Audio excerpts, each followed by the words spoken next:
विशाल खरगोश की कहानी। बदलापुर नाम के एक शहर में पागल पिंटू करके एक नौजवान रहता था।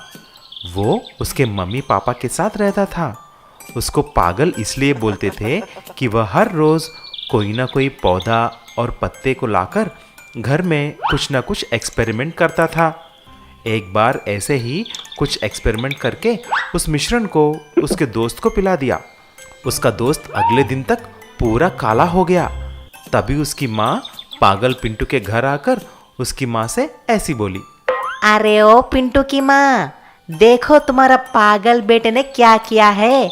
उसने मेरे गोरे बेटे को काला बना दिया है। बुलाओ अपने पागल पिंटू को। अरे ओ पागल पिंटू, बाहर आओ। देखो ये तुमने क्या किया है। जल्दी इसको फिर से गोरे होने की दवाई दो। मम्मी जी, मेरे पास इसके लिए दवाई नहीं है। अजी सुनते हो, संभालो अपने पागल बेटे को, नहीं तो ये कुछ दवाई बनाकर हम दोनों को मार डालेगा। अरे नहीं भगवान, मेरा बेटा पिंटू एक दिन साइंस में एक्सपेरिमेंट करके नोबेल प्राइज जीतेगा। पिताजी ऐसे बोलने पर पिंटू एक्सपेरिमेंट करना नहीं छोड़ता। फिर से वह जंगल जाकर कुछ पौधे, पत्ते और पत्थर लेके आता है और 2 दिन मेहनत करके एक दवाई बनाता है जिसको पीने से कोई भी बहुत बड़ा विशाल आदमी बन जाता है। पापा ये देखो मैंने क्या बनाया है। ये दवा हर किसी को जाइंट विशाल आदमी बना देता है। अरे बाप रे, ये कैसा दवाई है रे? ठीक है, उसे संभाल के रखो। कुछ गड़बड़ हो जाएगी तो पुलिस हमको अंदर कर देगी। पापा ऐसे बोलने से पिंटू नाराज हो जाता है। फिर उसने जंगल से एक खरगोश को लाकर उस दवाई को परीक्षा करने के लिए उस खरगोश को पिला देता है और जाकर सो जाता है। सुबह उठते ही एक बड़ा विशाल जायंट खरगोश उसके घर के सामने सो रही थी। तभी वह जाकर उसे उठाता है। खरगोश उठते ही गांव के बाजार में जाकर सारे दुकानों पर टूट पड़ती है। उसे बहुत भूख थी, इसीलिए सब्जी मंडी जाकर सारे सब्जियों को खा जाती है। बाद में खरगोश खेतों की तरफ जाकर सारे केले की फसल को खा जाती है।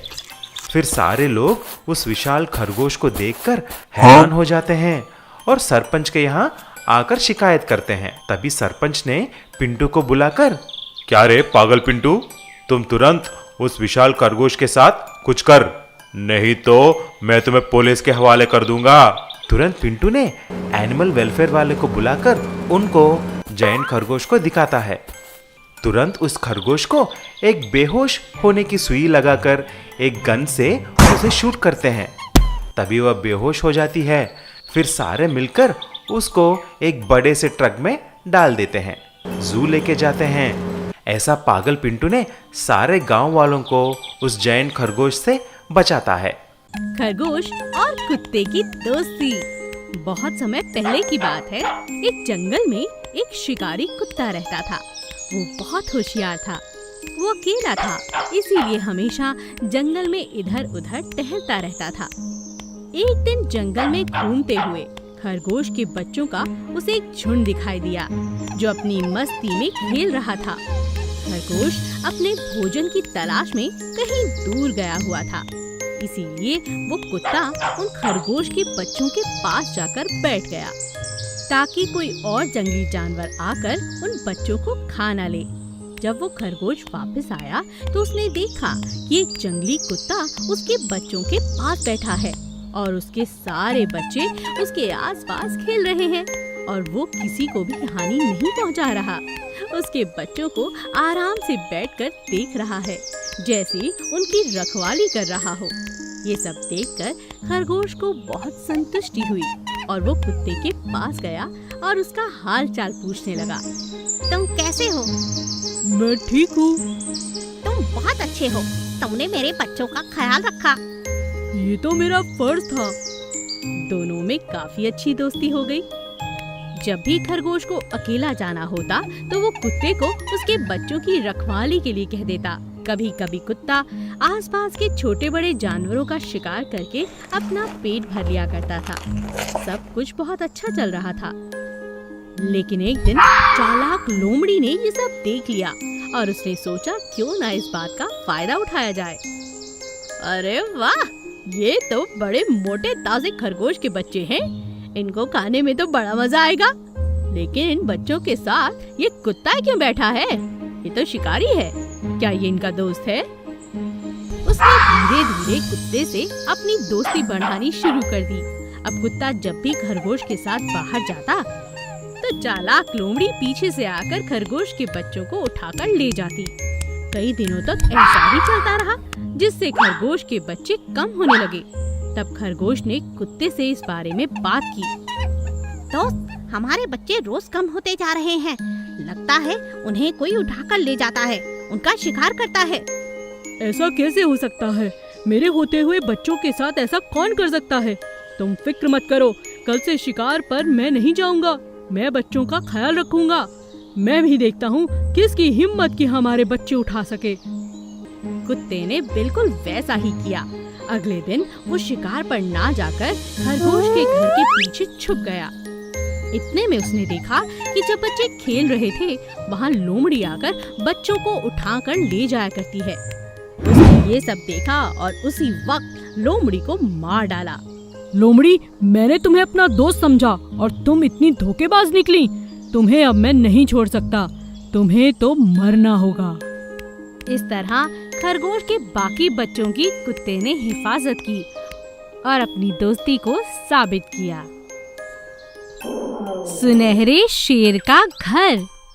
जंगल में राजा नाम का एक शेर रहा करता था। उसका मन बहुत प्यारा था।